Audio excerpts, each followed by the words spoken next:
Yeah, look, we're happy with the win. We're not happy with the production across the board. We got to coach better. That's the bottom line. And tonight, we didn't coach well enough. We got out-coached in a lot of areas.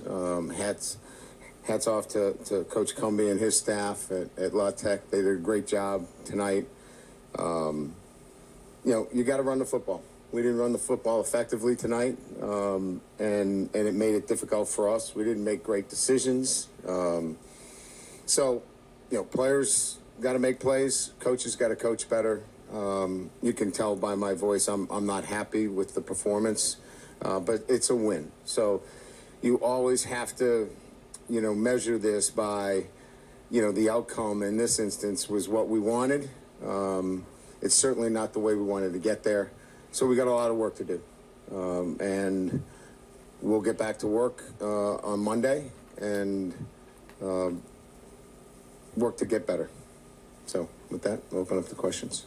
Yo, what's going on? So y'all heard it out of the big man's mouth himself. That's Brian Kelly, the head football coach for LSU. He, in his post-game conference, said it himself. The coaches got outcoached by Louisiana Tech staff, and they couldn't run the ball, and he was not happy. Right? You can tell. He said it. You can tell in his voice that he was not happy about the performance in that post-game interview. And he's right. I wrote down some things when I was watching the game yesterday. If y'all can see it, probably can't see it too well, but I made some notes that I saw yesterday, and I wrote down offense is vanilla and predictable. LSU cannot run the ball. LSU wide receivers cannot separate. Where is Chris Hilton Jr.? Injuries to Braelin Moore and Trey'Dez Green, right? That's some of the notes that I wrote down. And I'm just going to run through those notes and kind of give y'all my opinion on the matter, right? So, just starting off first, right? The offense looked vanilla and it was very predictable. LSU has all of these great wide receivers, and, for the wide receivers not to be separating, for Nussmeier not to be able to take more shots down the field, is absolutely insane. Now he took a shot down the field. It was underthrown. It led to interception. I guess you can chalk that up to him and Byron Brown not being on the same page, and he is a transfer from Kentucky, so maybe him and Nussmeier just haven't got on the same page yet in terms of being able to connect in the passing game. But terribly underthrown ball. Louisiana Tech was able to intercept the ball on LSU's first offensive series of the game. And Louisiana Tech, shout out to their defense. They did a very good job of making our offense just look basic, right? Real quick, the box score, right? So Garrett Nussmeier he completed 26 passes. He threw 41 passes. He completed 26. He had 237 yards, 1 touchdown, 1 interception. That is not numbers that's going to blow the doors off of anything. Nussmeier is a Heisman Trophy candidate, and those numbers are just not going to blow the doors off anyone. Like Brian Kelly said, a win is a win, and that should be the ultimate goal. But I don't know if it's Joe Sloan. I don't know if the wide receivers can't separate. I don't know what it is, but they got this passing game is just, the offense in general is frustrating. I saw a lot of people on social media that's very close to LSU, that's very connected to LSU, saying the same thing, that the offense is just vanilla. It's just real bland. Moving on to another aspect of the offense, the run game, right? LSU cannot run the ball. They just can't. I don't know if it's the players on that offensive line. I don't know if it's Brad Davis and his coaching. I don't know what it is, but they cannot run the ball between the tackles. If LA Tech had a better offense, that would have been a very, very, very close game. You got a Florida team that's coming in next week who just got embarrassed by USF, right? They're going to come out. They're going to get up for LSU. They're going to get up for LSU. They're not trying to start the season 1-2, right? So they're going to come into Tiger Stadium and they're going to try to give LSU their best shot. And if your wide receivers can't separate, you can't take shots down the field, and you can't run the ball, it's going to be a very, very, very close game for LSU. And when you think about the talent that they have on the offensive side of the ball, especially with the defense, right? But you know, the talent, right? Garrett Nussmeier, all those wide receivers. The game next week shouldn't even be close. This game with La Tech should have been a blowout. Brian Kelly didn't want to say it in that interview, but that's what he was thinking. It should have been a blowout.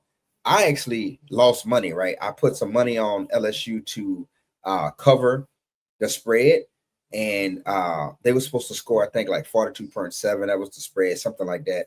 And LSU didn't even score 28 points. They didn't even score 30 points, right? So got to be able to run the ball. You're just wasting Caden Durham's ability, Harlem Berry's time, all of these guys, right? You saw them putting like Zion Thomas in the backfield, but you know, he'll give you a spark in the run game or whatever. But you got to be able to run a game in between the tackles. You got to be able to run the ball in between the tackles. We're talking about SEC football here. You got Florida coming to town. You got to play South Carolina. You got to play Ole Miss soon, along with all of those other great SEC teams that's going to be either coming to Tiger Stadium or you're going to be going to their territory. You got to be able to run the ball, man. You cannot be one-dimensional in the SEC. Garrett Nussmeier is, to me, a good quarterback, but you can't always expect him to win the game on his arm, man. And some days the defense might have an off game, and if you can't run the ball or throw the ball, it's just going to be a recipe for disaster. I wrote down LSU wide receivers cannot separate. It's kind of hard for me to believe they can't separate. If you look at there was a graphic going around in the offseason that was showing how fast LSU's wide receivers were, right? Chris Hilton Jr. is fast. Byron Brown is fast. I'm pretty sure Kyle Parker is really fast, right? Aaron Anderson is fast, right? So I cannot believe that these wide receivers are not separating. I just think that Joe Sloan is just not a very good play caller. He's not. Any other offensive coordinator would be salivating to have a quarterback like Nussmeier, to have these wide receivers, right? And it's hard for me to sit down here to believe that the wide receivers cannot separate. I just think that Joe Sloan has to do a better job of creating some creative route concepts, some creative plays that's going to get these wide receivers open. I just refuse to believe that LSU's wide receivers with all of that speed can't separate. And where's Chris Hilton Jr.? Chris Hilton Jr. is supposed to be the leader of this wide receiver room, right? He's supposed to be taking the torch from the late great Kyron Lacy, right? Last year, Kyron Lacy led that wide receiver room. This is supposed to be Chris Hilton here to lead that wide receiver room, but I don't even know where he's at. Like, they threw it to him. Did they throw it to him yesterday? I don't remember. They did. I think they did.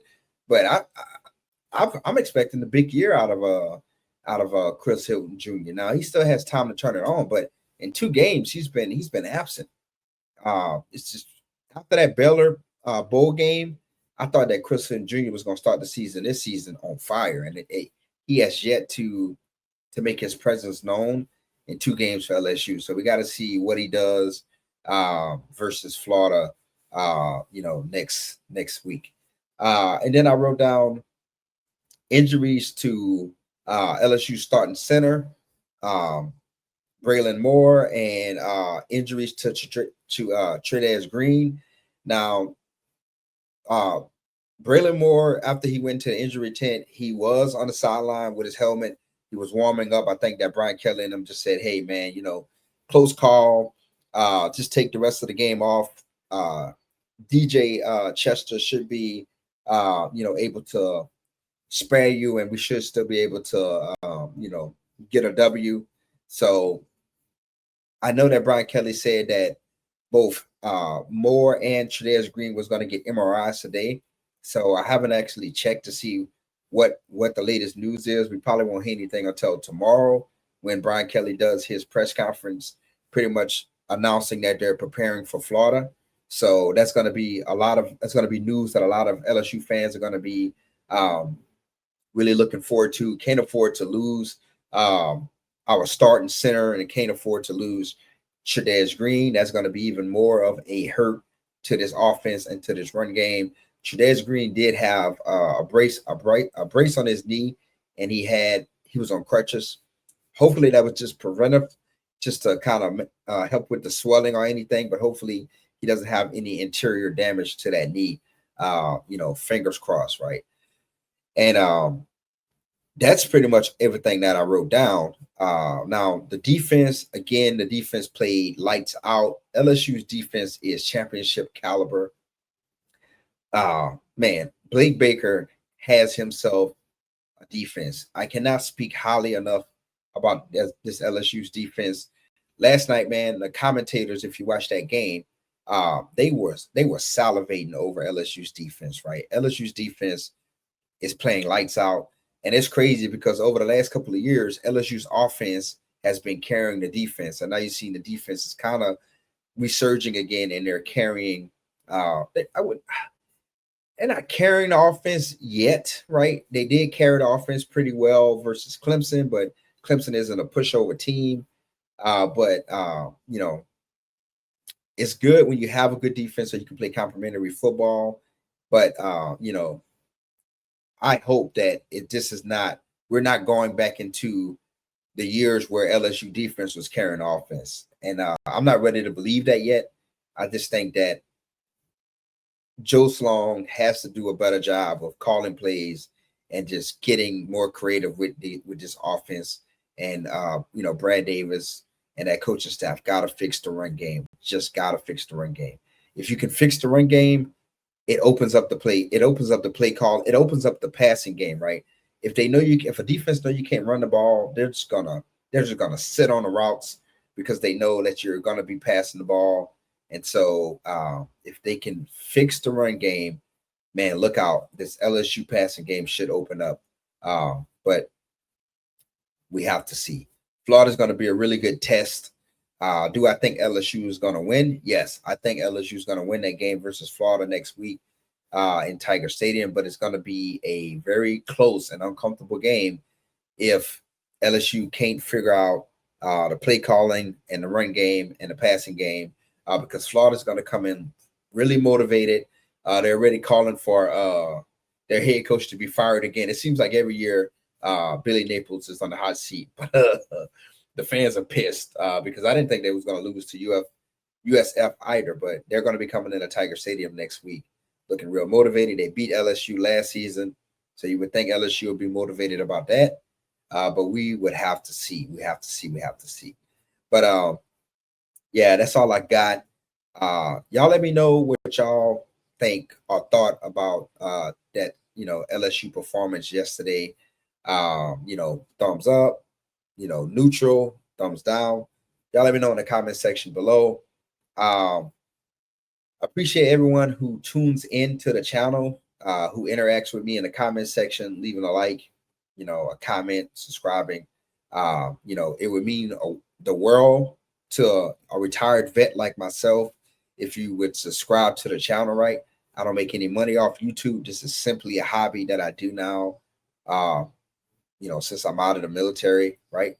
I got a lot of time on my hands. So this is just one of my hobbies that I do. I like to fish, but also, like making these YouTube videos, talking sports, LSU football, NFL football with y'all. So do this old veteran a favor and subscribe to the channel.